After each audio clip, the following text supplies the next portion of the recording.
joining us for the second installment in the James Patterson Speaker Series at Manhattan University. I'm Bridget Chalk, Interim Provost and Professor of English.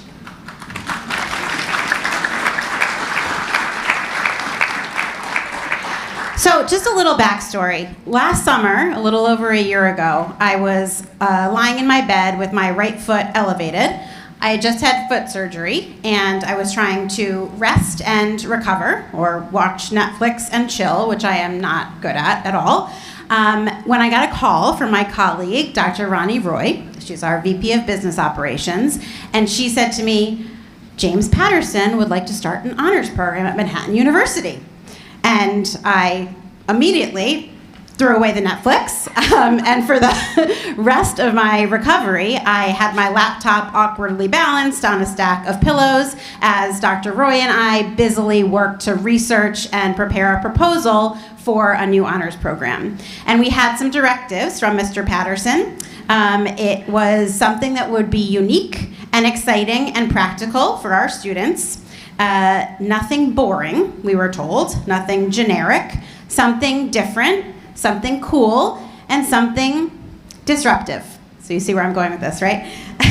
So a little over a year later, thanks to the hard work of many, the incredible generosity of the Pattersons, and the inimitable leadership of Dr. Michelle Saracino, the director of the program, I now get to look out into a sea of faces gathered on our campus on the night of a massive new book launch. Manhattan University students and community members get to be the first to hear from the authors themselves how to disrupt everything and win. The James Patterson Honors Program, in its inaugural year, is boosting energy and excitement all across campus as it seeks to transform students into polished leaders ready to innovate, inspire, and change lives. The JPHP students are making YouTube videos of industry insiders and taking courses with embedded leadership and professional development. Dratty Gymnasium was packed with over 1,000 guests a couple of weeks ago to hear Mr. Patterson speak. Next week, we have the Chief Marketing Officer of Meta, Alex Schultz, coming to talk to all of our students and community members about the art of digital marketing and advertising. At Manhattan, you come to plug into a high-powered NYC network, and the epitome of that network is standing at the back of this room, ready to share, ready to help, and ready to serve. So I'd like to introduce Mr. James Patterson and Mr. Patrick Leddin. Dr. Patrick Leddin.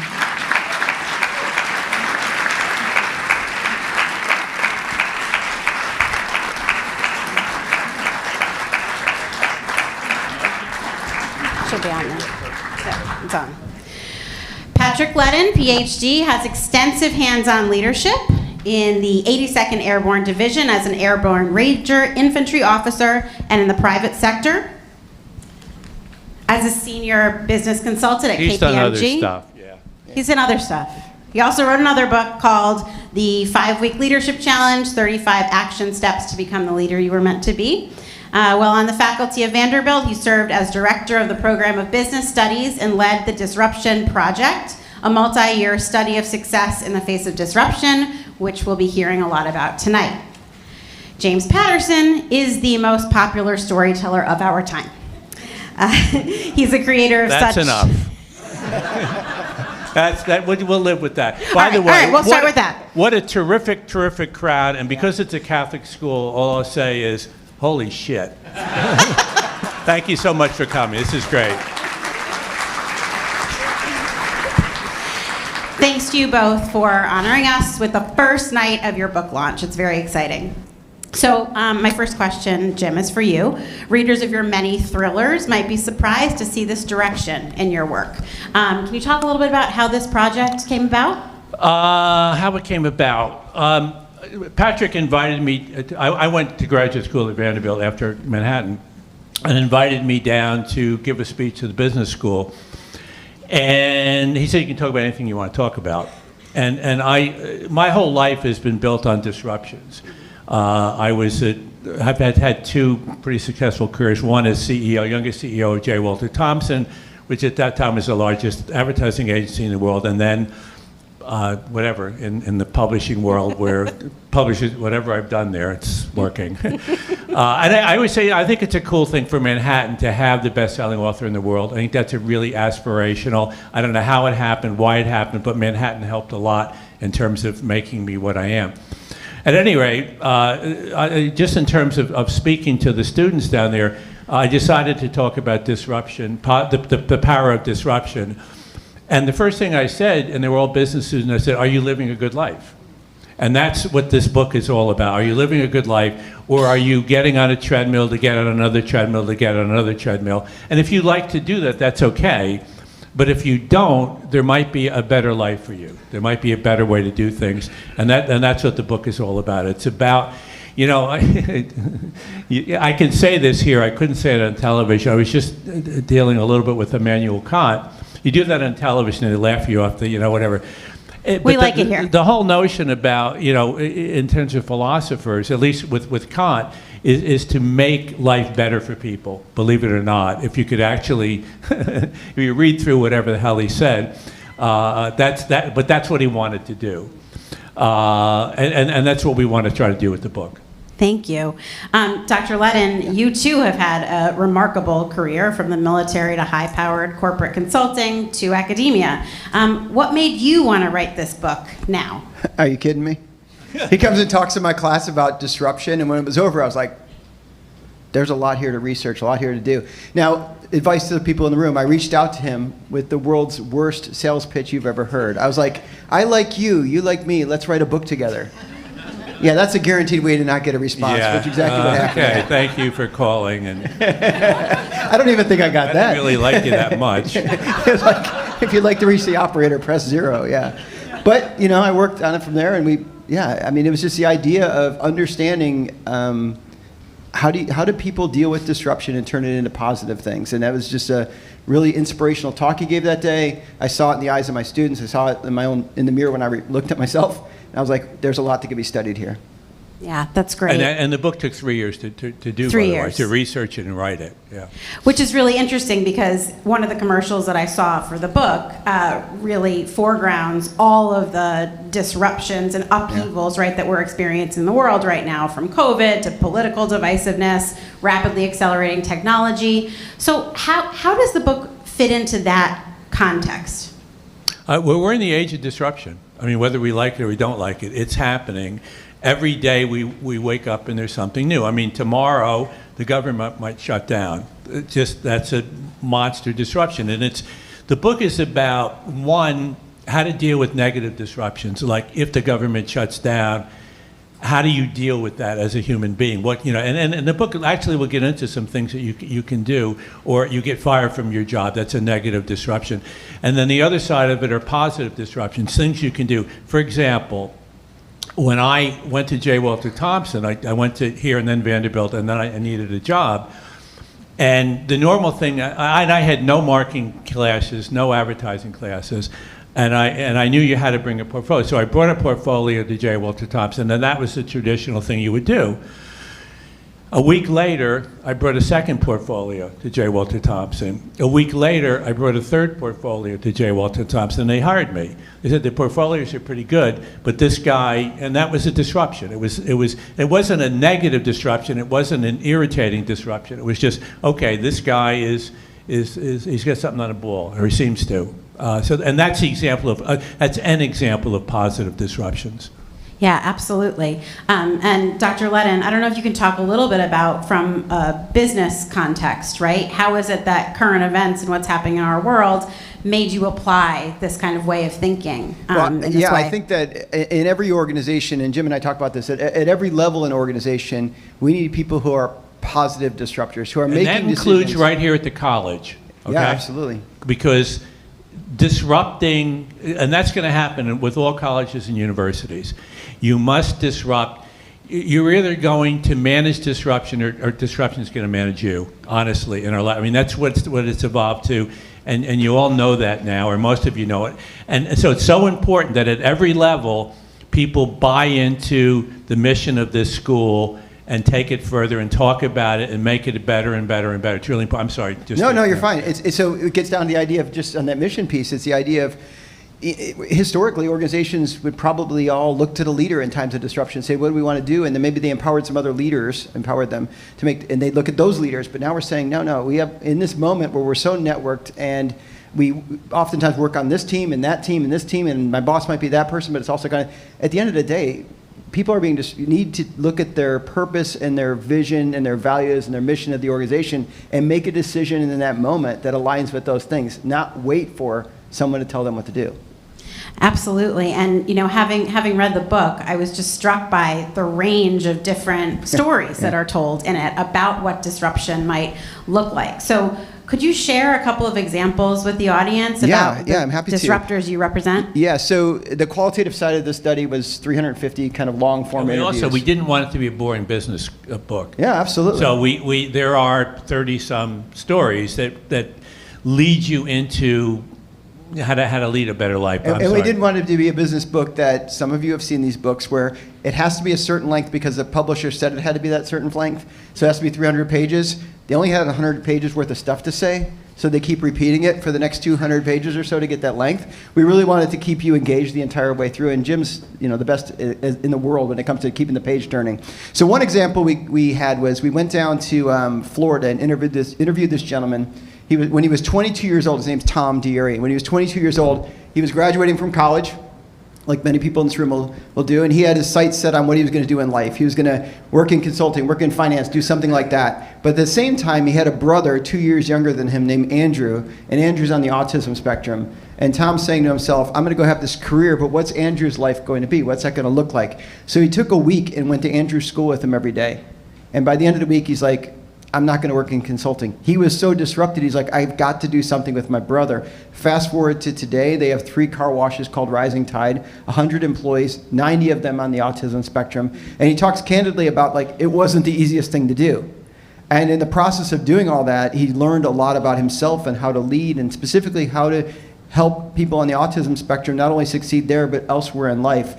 And when I was done interviewing him that day, I remember I'd never been in the inner workings of a car wash before. I'd been in the other room, where you drop your car off and you go in that room with the stale coffee and you kind of sit there and wait. There's a room adjacent to that you may not know about, equally small, but much more crowded with all their supplies. And Tom's sitting in the middle of it. And I turn back and I look at him and I say, hey, Tom, what would your 22-year-old self say if he saw your 35-year-old self sitting here? And without missing a beat, he said, he would say, I'm in the exact right place. So that's we have that story, but then later on we have Harry Shave, where a guy walks into a convenience store, Andy Katz Mayfield, and trying to buy a set of razor blades, and it was like breaking into Fort Knox. He turns around, calls his friend Jeff Rader, who started Warby Parker, and we interviewed both of them, and now all of a sudden a $2 billion business comes out of it. So it's all extremes, because we want people to find themselves in the stories. And part of it is also looking at situations. This is not pro or con about Mandami, but he looked at the situation in New York and he said, this is a city where most people, average people, cannot afford to live in this city. Okay, now I don't know whether he has the realistic solutions to that, but he recognized a problem, and a very real problem.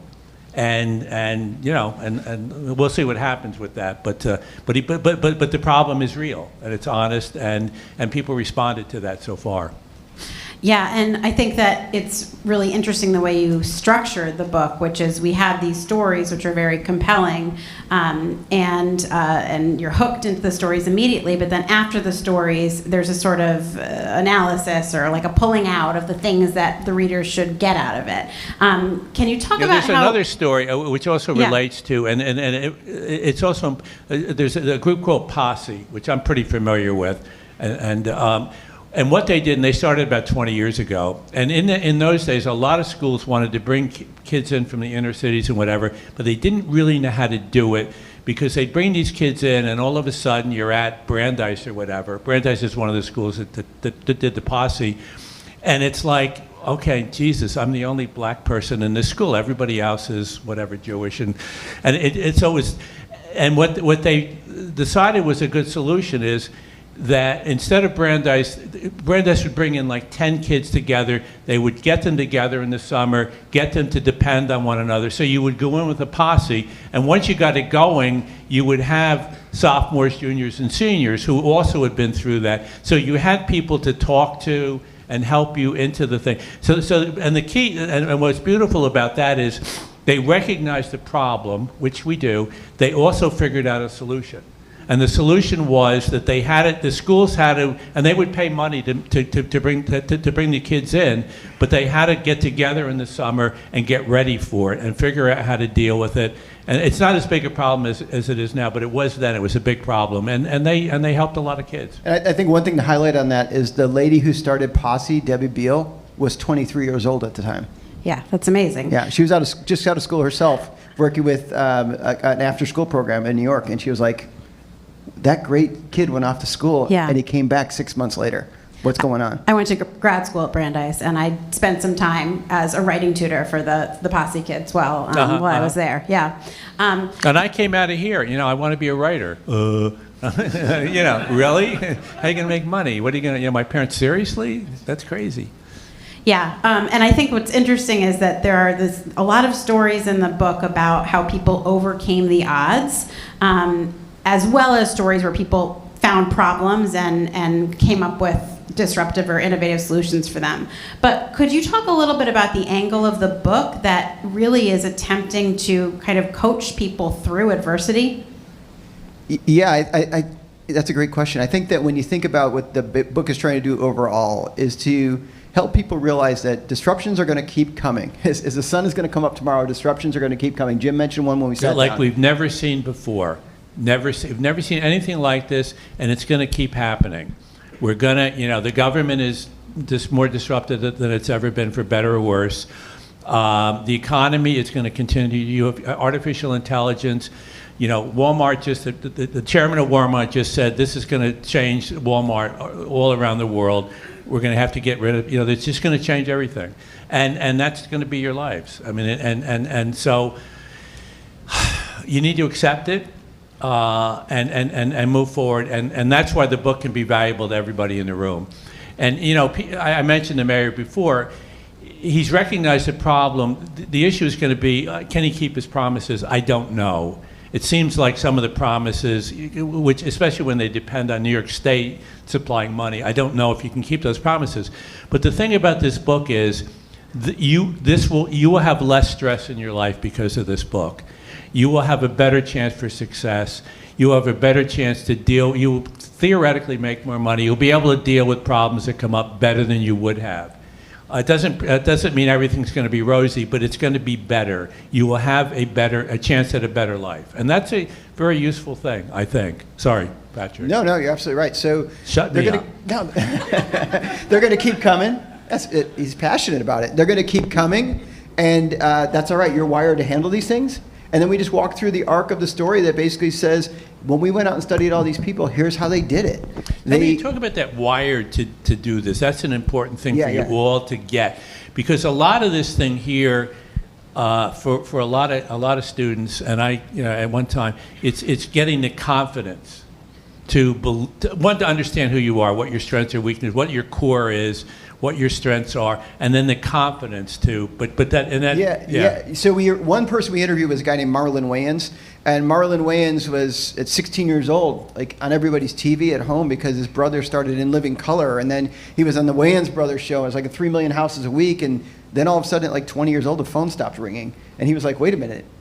I was 16. The last 4 years, I've been actively working. His older brother, Keenan Arvey Wayans, said to him, "Hey, if you want the phone to ring, you better learn how to write, direct, produce, not just act." And for him, that was a disruption. So it doesn't have to be COVID. It could be a conversation in the hallway that just stops you in your tracks. And in that moment, you say, okay, might there be a different path? And every one of them went through the same process. They discerned what to do. They leaned into their strengths. They achieved some good results that scaled in many ways, and then they refined and got better. And I would argue, when you talk about resilience, you don't build resilience by saying, get in the room for an hour and let's talk about resilience. Yeah. You build resilience by going through that cycle of dealing with things, learning from the things, growing from those things, and all of a sudden the bar of what you can handle tends to get higher and higher, and that's exactly what we saw in this process. When I first got involved in publishing, there was sort of rules, and one of the rules was when you do a book, commercial, you do a book every year and you put it out in a certain month, or you do a book every couple of years or whatever, and that's what the rules. And I just looked at it and said, well, I'm sorry, why is that? I don't understand why that's a rule. And I remember going in, I'd had some success with the Alice Cross books, And I went into the publisher and I said, I want to do 3 books this year. We want to do an Alice Cross and get good. I have another thriller idea, The Summer House. And he said, yeah, okay. And then I told him a story, a love story that I wanted to write, Suzanne's Diary for Nicholas. And when I did it, the CEO of the company actually started to cry when I told him the story. And then at the end of it, he said, well, we want to do the Alice Cross, of course, and we'd like to do the other thriller, but the Suzanne's Diary, that's not your brand. And I'm going like, oh, I don't know. I think my brand, I don't want to think of myself that way, but it's that if I tell a story, hopefully you're not going to be able to put it down. So if I tell a love story, it's going to keep you turning the pages, and then you can make your choice. You know, I like a love story, and I wouldn't mind one where you keep turning your pages. And that book wound up being the second biggest seller I've ever done. They eventually, decided they would publish it. But part of it is just, you look at something, you go, well, this, like you look at the college, what are some things here that could be better? Well, tell people. And they might not be able to change things right away, or maybe practically speaking, we can't find the money to do that. But maybe we can. I mean, we're working with the basketball team right now. And we'll see what happens. We're helping a little bit, and we have high hopes, and that's good, and that's what we should have. And all the way through the school, what are the things that we can do that can be better, and then just work toward that. And that's what this program is about too. It's about, okay, and it's just a piece of the puzzle. And the puzzle is that ultimately you walk away at the end of the year and go, it's a better school than it was. Not because of me and not because of the program, but just in general. It's getting better. And we all want to be a part of things that are getting better, I think. Yeah, absolutely. I want to go back to something that you said, Patrick, a little while ago, and that's, essentially there's a toolkit that comes with this book, right, that you can use. But there's a real kind of balance in the stories and in the message between contingency, like what's left up to chance in your life, right, what might happen, and having a kind of strategic approach to that. So I think that's especially helpful for college students because they all, have a sense of maybe what they want to do with their lives, but they don't know exactly what's going to happen. They don't know what that story is going to look like. So can you talk specifically for college students about how this might be helpful at this particular juncture in their lives? Yeah, I would just say really quickly, so the book is, Jim, was it 33 chapters, I think? 33 chapters. The first chapter talks about the fire inside you and the importance of purpose. And the reason we don't spend a ton of time on that, there's a lot of great books out there to talk about the importance of purpose. But what we're basically saying is, okay, get clear on your purpose and then realize as you walk out into this big world, you're going to get hit with all sorts of disruptions, many things of which you can't control. The only thing you control is your choice about how to respond.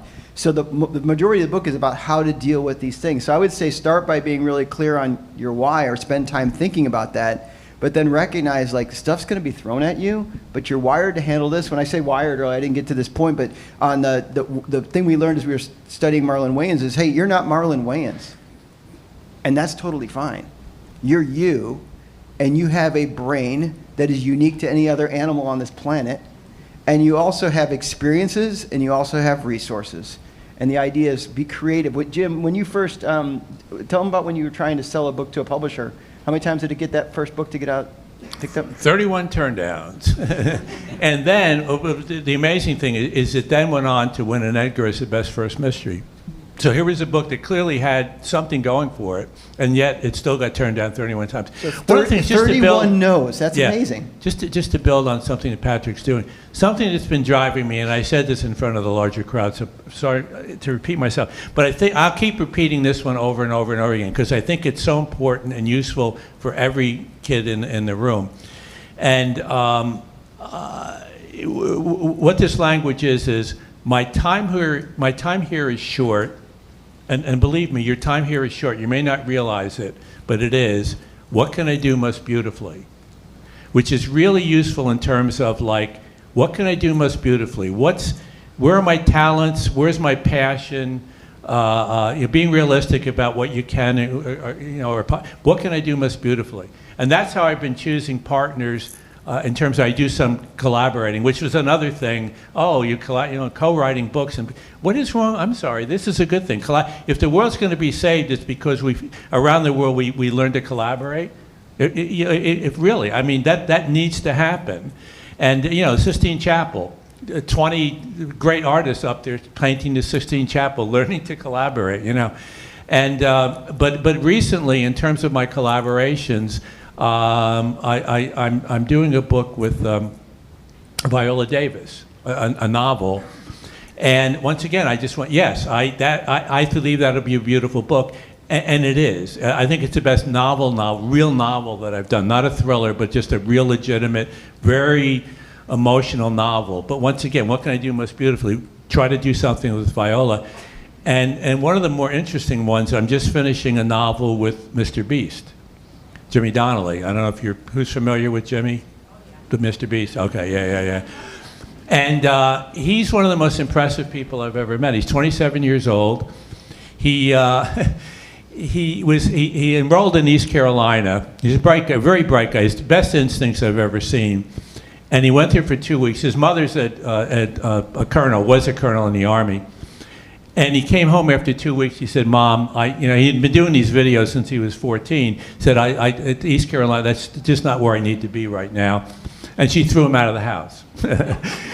About 6 months later, he had made $175,000. She invited him back into the house, and but he had a notion of what can I do most beautifully, and he believed. And when I went down to meet Jimmy, the two things that we had in common is we both love to tell stories. He tells his videos, and I do the novels or whatever I'm doing, and we like to give stuff away. We like to help people, and we said, so let's do a book together, and we did. But once again, what can I do most beautifully? Do a book with Jimmy Donnelly. Yeah, and turning to the question of beauty and fulfillment and purpose, one thing that I really appreciated in the book was that it's not just about business, right? It's not just about your career.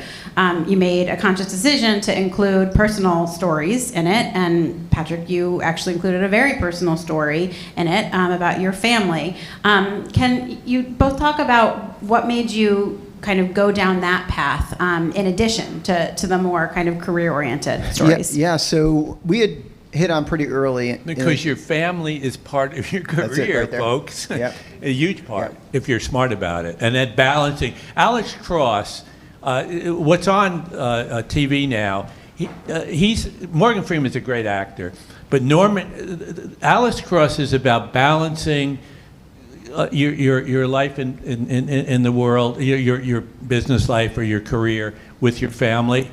That's what those books have always been about. Alex and his family. Alex, he's it's beyond over the top. And the reason that Aldous Hodge is so good is that he has that intensity. So when he's out there as a detective, you really believe it. And then he's great with the kids. With Morgan Freeman, we couldn't do the kid part of it. So that really wasn't part of the story. But so the family part of this, whatever that family might be, your partner, whatever, however you're shaping your world, is crucial. When you talk about your career, if your career doesn't include the important people in your life, your friends or whatever, you're probably setting yourself up for some problems. So I'm sorry, go ahead. No, you're fine. So that's exactly right. We started, as we talked about this and worked on this, we're like, you know what, you live in a sea of relationships. And they're not relationships that you just use to obtain something. They're actually what makes the journey worth making. And so how do we make sure that we talk about that? And one of the best ways to talk about it is just to give your own story around that. You will not achieve success without that piece. You will always, all you'll do is you'll need to keep feeding that beast of, I need more, I need more, I need more. Why do we have these, trillionaires, and almost trillionaires now? Because it's not working. They just have to keep feeding it. Greed, greed, greed. And what is that all about? It's insanity. They are insane. They are insane. And part of it is, their personal lives aren't fulfilling to them in a lot of cases. And living where I live now, I know some of them. And it's not working. It works on some level. Nice car, nice house, whatever. Bad life. Yeah, the story, just so you all know, the story I tell about that is I was doing just like a little exercise in a workshop, and they asked you to assess relationships in your life, and one of the relationships I chose to assess was the relationship of son, S-O-N. I'm a son. And when I looked at the results of it, I was like, I don't really feel that great about this, because I would call my parents once a week out of obligation. Some of you might be doing this right now. The conversation is nothing more than, what's the traffic right now, what's the weather, and what's your checklist of things to do this week? I decided to change that, disrupt it in little ways, like ask them questions. They had raised 5 kids. I was raising 2 kids. Who knew? They were pretty smart on this. And in the process of doing that, I just felt the relationship was getting better. Fast forward a few years, and my mom's really sick. My brother says, you got to come home. Mom's really sick. I end up being the last one to come home. And a couple hours later, she passes away. And after she passed away, I remember being at the funeral, and my wife sitting in the front. I remember sitting next to her. I'm like, I'm glad I invested in that relationship. And she said, well, you're still a son. And there's my dad. And some of you may have this. I had a parent that was the yes parent and a parent that was the no parent. My mom was the yes, my dad was the no. I could call my dad and say, I won the lottery, I want to buy you a car. He'd say, my car's fine. He doesn't want that. I went up to him and I said, hey, Dad, I travel a lot for work. Do you want to come with me? He said, where are you going? I looked at my calendar. I'm going to Topeka, Kansas. You know, not the hot spot necessarily, no offense. But and he's like, I'll go with you. My dad has never really told me he loved me until yesterday. He wrote me a note. And I was like, that, you know what? He was hard, but he had a lot of reasons, and I learned about it. So if nothing else, if there's somebody in your life you need to reach out to, go do it. Thank you for that. The first hug I ever got from my father, that I remember, was on his deathbed. You know. Well, I'm lucky to have my dad in the audience tonight, who I would say was probably the yes parent overall. But we're talking about being human, right? We're talking about the importance of being human, of human relationships, of connection, of love. And I think that kind of is in contrast to perhaps the biggest disruption that we've been all talking about, that 25% of CEOs are out there just openly admitting that much of their jobs are going to be taken over by AI. They're cutting down their workforce, et cetera. So we have students in the audience who are very anxious about that, I would think. We have, professors and, people in other fields that are very anxious about that. How do we use the tools that you've developed in Disrupt Everything to think about AI? The writer that you're speaking to. Oh, yeah. I was in the process of working on this not that long ago. I was talking to a young man who is in his late 20s probably, and he was talking about his job at work was predominantly writing, and oftentimes writing speeches that the CEO of the company would give. And he said, I'm really scared about AI because I'm not sure what AI is going to do to my world. And I just asked him the question, I said, can you see a world in the face of AI, or the existence of AI, you could be more valuable, not less valuable to your business? And he thought about it. He said, yeah, I think I could. And then the question becomes, which role that we talk about here should you take on? Which strengths should you lean into? What could you achieve? Who do you need to bring with you? Just going through the process with it. And he left a lot lighter by the end of that conversation, clear where he was going to go. I think we would ultimately say, well, Jim would say, he said this morning on TV, what'd you say about AI? If people come on set and tell you about... Well, if they say that they have some real ideas about where it's going to go, they're frauds, because we just don't know. We don't know how. We just don't know. We'll see. And there are things we can do, to help us, but we don't know where it's going. I was in advertising when the internet started to. And I had the same thing there. I said, we don't, and with J. Walter Thompson, all the clients will help us. But I said, inside the company, I said, we're just going to sell guide boards because we don't know where it's going to go. What was that language about the short run and the long run? Yeah, there's an expression out there when it comes to technology. It often says that we overestimate the impact it's going to have in the short run, and we underestimate the impact it's going to have in the long run. I don't know who to credit that to, but the reality is we're like all sitting there going, it's going to change everything, and probably not tomorrow, but it might over time have significant impact. One thing we decided to do, Jim went on Mel Robbins' show, and after he was done that, we had this conversation. This is getting kind of close to publishing, but we're like, one thing we want people to do with the book is realize they can make big changes. Like there's a story of a woman who takes care of 1,200 kids in India right now. That's a huge change, and some of you might choose to go down that path if that's the fire inside you. Others of you might just choose to take on small changes, which is wonderful as well. And so after going on Mel Robbins, we had this conversation. We put into the book these little things we called positive disruptor moves, which are just little kind of micro behaviors you could do. So in the age of AI, one of the questions is like, what's in your hands right now? What do you have that you bring to the table, and how can you use that in the world that's being changed in new ways? And by the way, the world's always being changed. I was interviewed the other day, Jim, one second. All right. So Stop talking. So I was interviewed the other day. We're doing this thing called Wobie in a couple weeks, and it's like, if you know this space, Brene Brown's on the stage right before us, James Clear's right after us. I mean, it's like the big names in the space, and not as big as his, but big names. And the guy who interviewed me said, oh my gosh, this book is a perfect book to come out right now with all the disruptions. And I said, put it on the shelf for 10 years and pull it off, and you would say the same thing. Because disruptions are just going to keep coming. And Jim, I disrupted you, so. No, one of the things in terms of Mel Robbins and another useful thing for this book, which is one of these things, is kind of keep it on your desk. You're going to get a copy and just keep it around because it will be useful. It's just these little things that help us to make the first step, like AI. What's the first step? What can I do to move things forward? And Mel Robbins, at one point, she went to Dartmouth, bright person, wonderful interviewer, but she and her husband invested in something, it didn't work out. And she got very depressed about it and was drinking too much and whatever. And she just came with this very simple thing, which was like the countdown for when rockets, and she just went, 5, 4, 3, 2, 1, get out of bed. 5, 4, 3, 2, 1, make that call for the job interview. 5, 4, and it just became a device. And recently she has a book out that sold an awful lot of copies because it's very useful to people. And when I was up there, she had all these pictures of people who literally have put these words, they've tattooed them on their arm, which is let them. And that notion is that you can't stop what other people think, and you shouldn't be able to stop what they think anyway, but just don't let it drive them crazy. Let them. You just have to move on with your life. One of the things, President Clinton, the beauty of writing 3 books with him is we really have become really good friends. And one of the things we talk about occasionally, which is more important for him than it is for me, but things that go on in the world, if you can't do anything about it, don't sit and spend the whole day worrying about it, okay? There might be a shutdown. Can you do anything about it? No, don't worry about it. Don't sit there and ruin your day. Oh my God, there might be a shutdown. If you can do something about it, do it. If you do something, and especially for Clinton, that's really important. If I can't really help right now, I'm not gonna ruin my day. I'm gonna spend some time with my grandchildren. And if you can do something, go do it. And that's also important.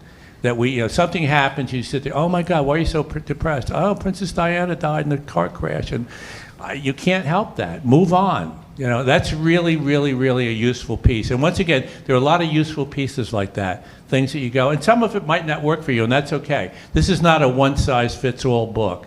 This is you find how it works for you, and whether it's a lot of small things or a big thing, I have this great idea, I want to figure out how to make it work, and the book will help you do that.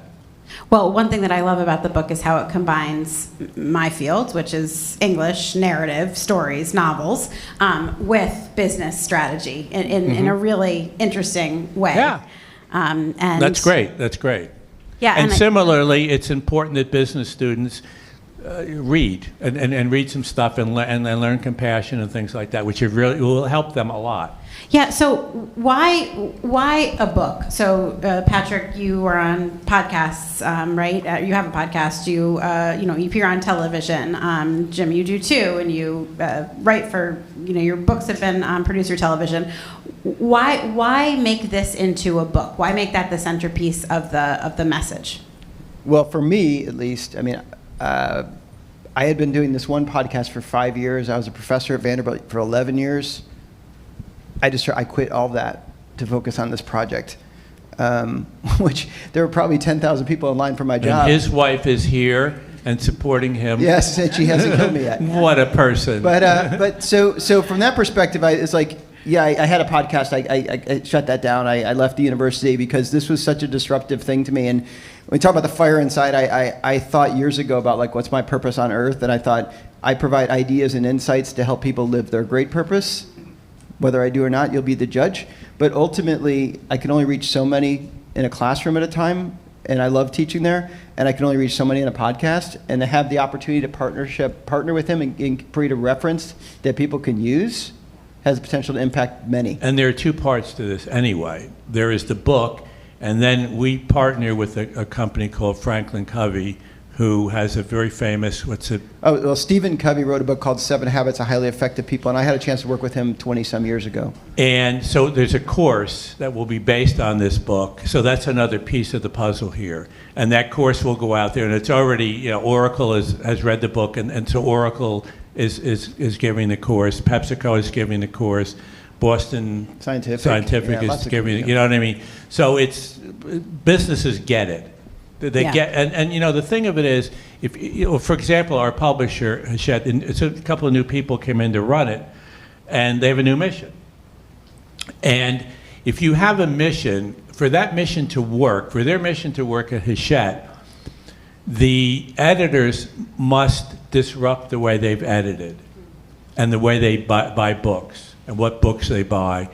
The sales department must disrupt the way they go out and sell books. The receptionist must disrupt the way that person greets people at the door, et cetera, et cetera, et cetera. And insofar as you get buy-in, insofar as there's buy-in at the university to support the mission of the university, the university will be more successful, or the company will be more. And if you don't get, one, if the mission isn't a good mission, that's a disaster, and you need to fix the mission. But if it is a good mission, you need to get buy-in from, and buy-in means you got to participate to some extent. You got to help, and you will benefit from it. You will benefit from it. Yeah, and one of the activities or assignments maybe in the book is to write your own mission statement, right? And you asked me, Jim, last time you were here, what's the mission of Manhattan? And you didn't mean the mission that's on the website, right? You meant kind of more brass tacks, like what are we trying to do here? Yeah, you want to convince a kid to come here.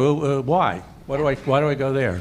But what is the purpose? And I got to tell you, this is a weird thing. When I went here, and this is between us, nobody in their right mind who was accepted in Manhattan would even consider Iona, Siena, Marist. It just wouldn't happen. You would come here. You might possibly consider Fordham. Might. But and that, we need to go back to this notion of, this is the place to be. You would never go to Iona if you were accepted here. Yeah, nor should you. Yeah. Nor should you. You shouldn't. Yeah, absolutely. Right. But but once again, the reputation needs to some extent catch up with how good the school is. Absolutely. Yeah. We are now going to hear from some of our audience members. Jim and Patrick have agreed to take some questions. So Michelle is in the aisle over here. Look and at that if you green have jacket. Michelle, the by the green way, jacket. Michelle is the best. The best. All right, who's going to ask some questions? Let's get it going. Got to come on up. Don't be afraid. Come on. Disrupt. She's coming. What can we do better? What can we do better here at the school? Hello. Yeah, sure. Okay. No, we can hear him. We can hear him. We'll repeat the question. It's Okay. cool. Go ahead. Yeah. The question is this: when you went to J. Walter Thompson, Yeah. were you disrupted there as you were rising through the ranks? Were you allowed to be disrupted? Yeah, the question is, when I went to J. Walter Thompson, young guy, was I disrupted? I mean, did people object to what I was trying to do? For the most part, no. First of all, the advertising agencies, it's a kind of a creative environment. So in general, good agencies anyway, no, they want you not to be a troublemaker, but to have ideas. Good ideas, what about? When I went there, if you were a young writer, you pretty much were not allowed to do television commercials. So what I would do is I would stay late and just write television commercials for every client that they had. And eventually he said, "Oh, well, let's let him write a TV commercial." So they kind of went along with it, and then the guy who became my mentor there, he really went along with it in terms of, and that's how I wound up being the youngest CEO in the history of the company. Thank you. Yeah. After your last speaking at this school, me and my friend had a moment of disruption where we both decided we wanted to finally write the books that we had been talking about. Mm-hmm. What's your advice for dealing with writer's block? I don't know. I have writer's diarrhea.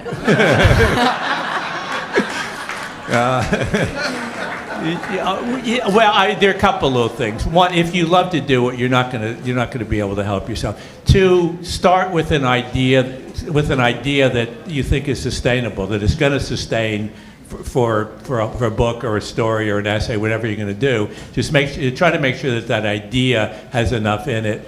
Outline is really useful. If you write an outline, it's a good outline. It's hard to get writer's block because you sit down, there's the next chapter.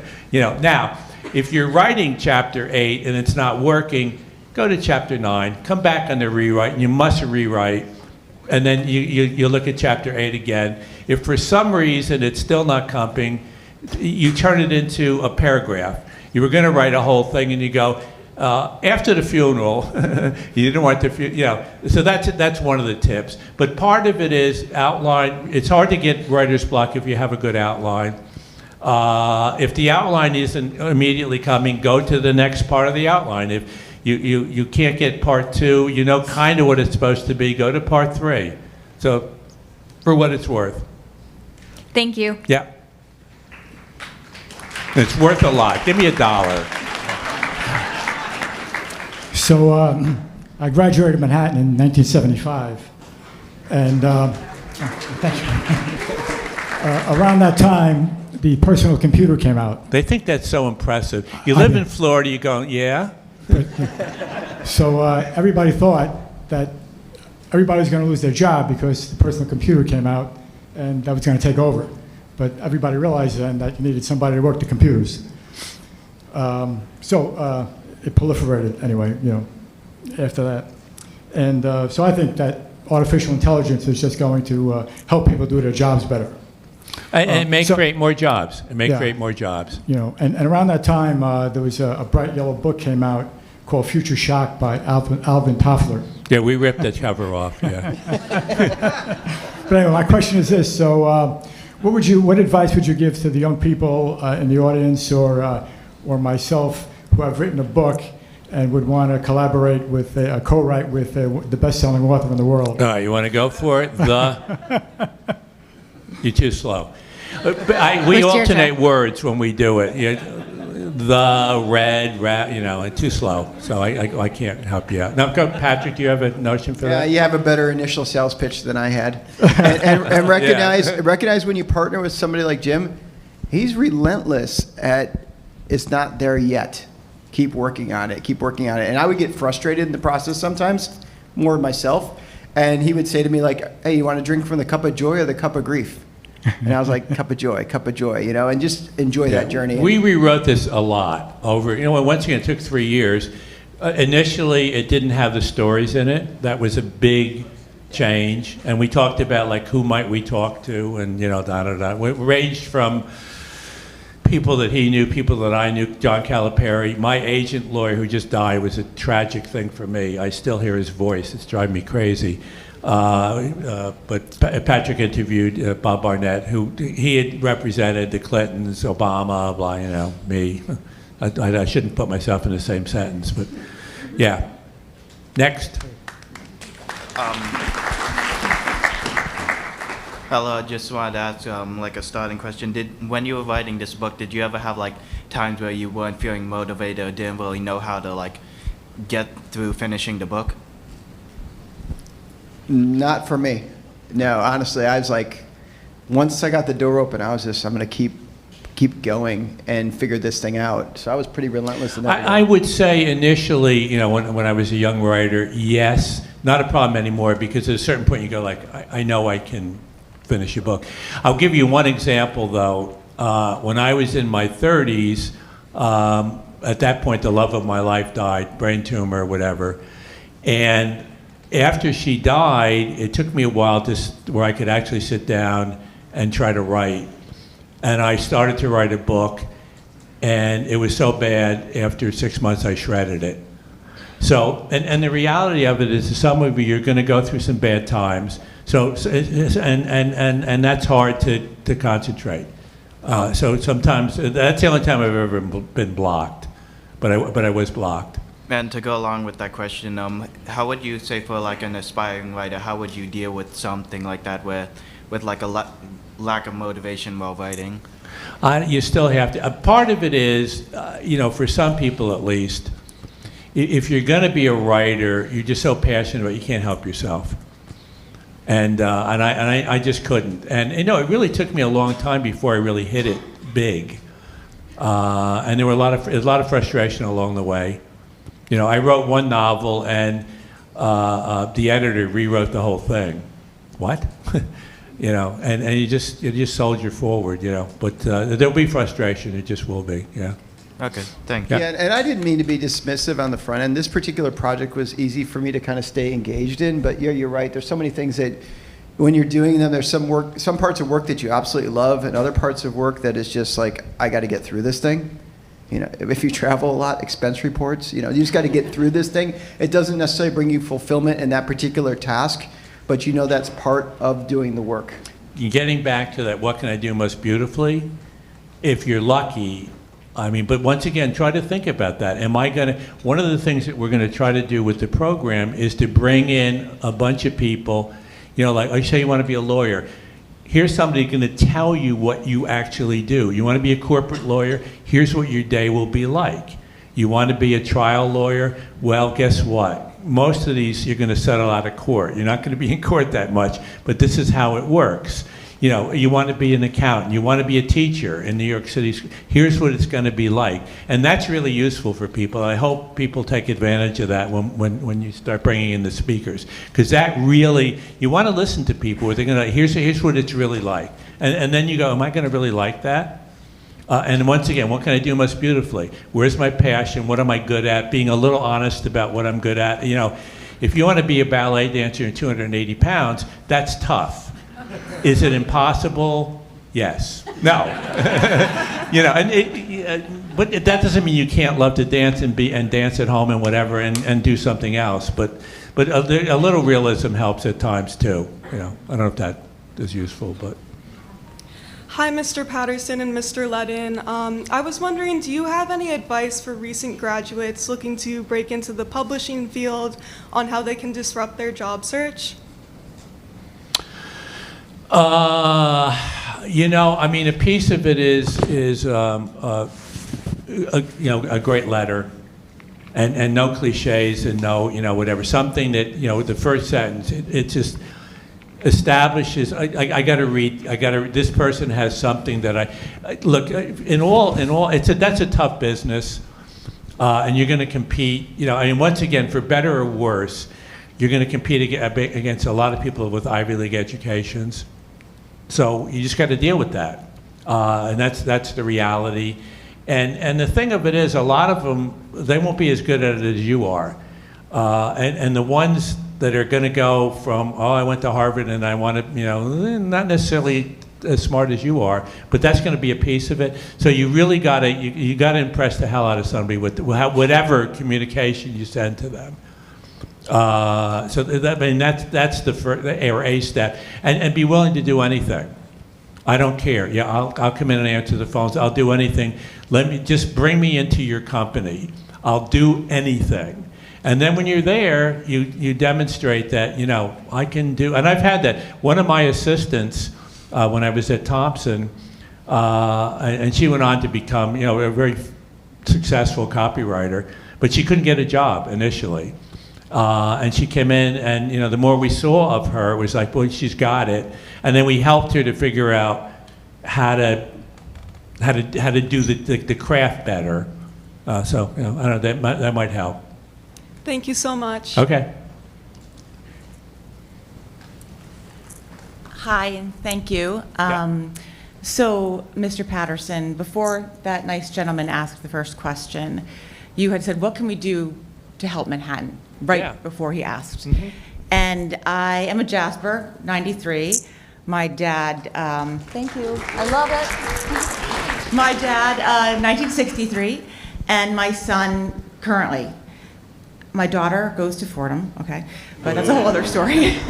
She's at Lincoln Center, and it's, they didn't have the program here. I got over it. So I can share what my thoughts are to answer your question based on what I heard parents say when we were doing these college tours. That's great. Okay? Uh-huh. It's in the Bronx. I would never have my kid go to the Bronx, okay? So I looked at the Manhattan website, and, this neighborhood is probably the top 5, definitely the top 10 safest neighborhood, right, in New York City.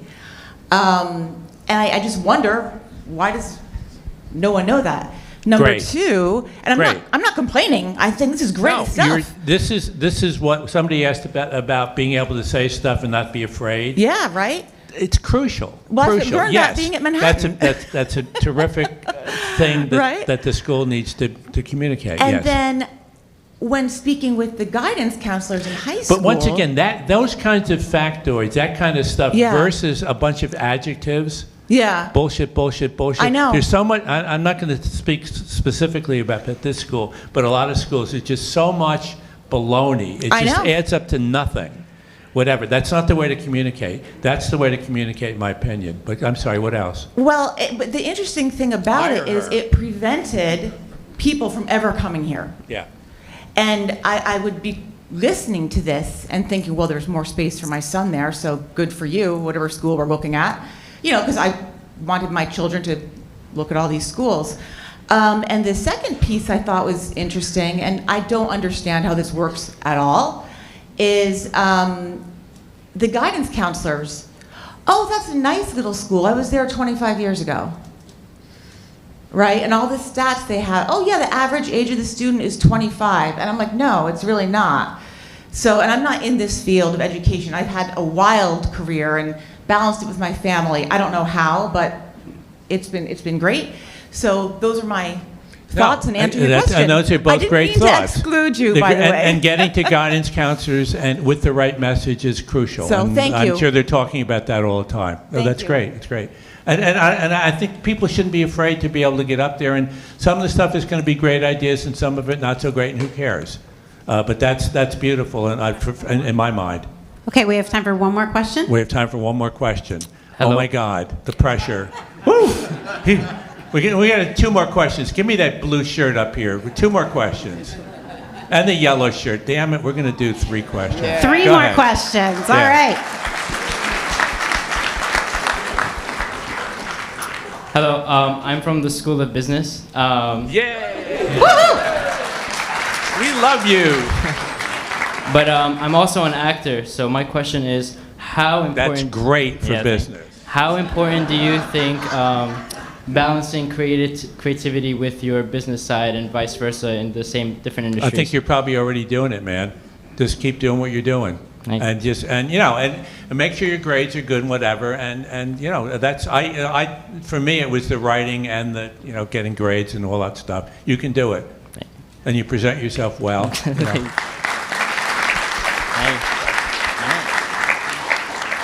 But do the work. Thank you so much for taking my question. I know we were running out of time, but my question to you is, what do we do when a positive disruption starts becoming negative? Well, I'm sorry, what is it?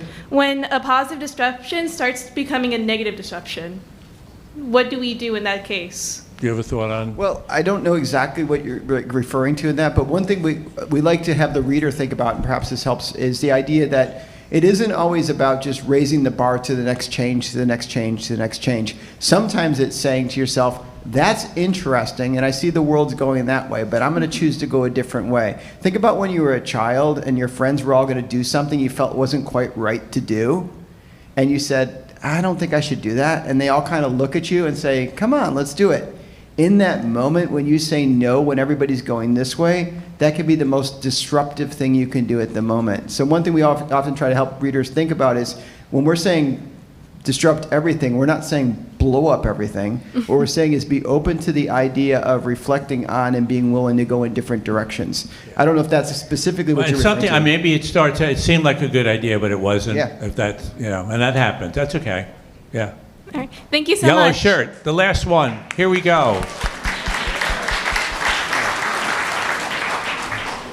So you talk in the book about like this fire inside, like a purpose that drives you to disrupt or to do whatever it is you plan to do, and you present it as like something that's self-evident. I just wanted to get, because it seems like the two of you both have that like very fiercely within you, and I wanted to see if you had any advice on like if you're maybe struggling to find a purpose. If it isn't so obvious to people. If Yeah, it's I think it isn't obvious to a lot of people. Mm-hmm. And the thing of it is there is a piece of it. There is something, and it depends on the level that, some people it's going to, whatever, be crazy like us. Mm-hmm. But there's a lot of ways. I said before about this isn't a one-size-fits-all book. Mm-hmm. And you have to figure out, not you, but I mean in general, how this book is going to work with your personality, with your goals, with your, what you want to do in life. And no, you're absolutely right. No, not everybody. And look, when I went to J. Walter Thompson, when they hired me, one of the two guys that hired me said that of all the interviews that he had done, he had never met anybody who was shyer than me. So, so there was a fire there, but it wasn't showing. Thank you. So anyway, thank you so much. On behalf of President Bonato and the Board of Trustees and the whole Manhattan community, I want to thank you both very much for taking the time. I hope everybody's excited to read the book if you haven't already. And thank you again. Thank you. And the whole thing, let's make this the best Manhattan ever.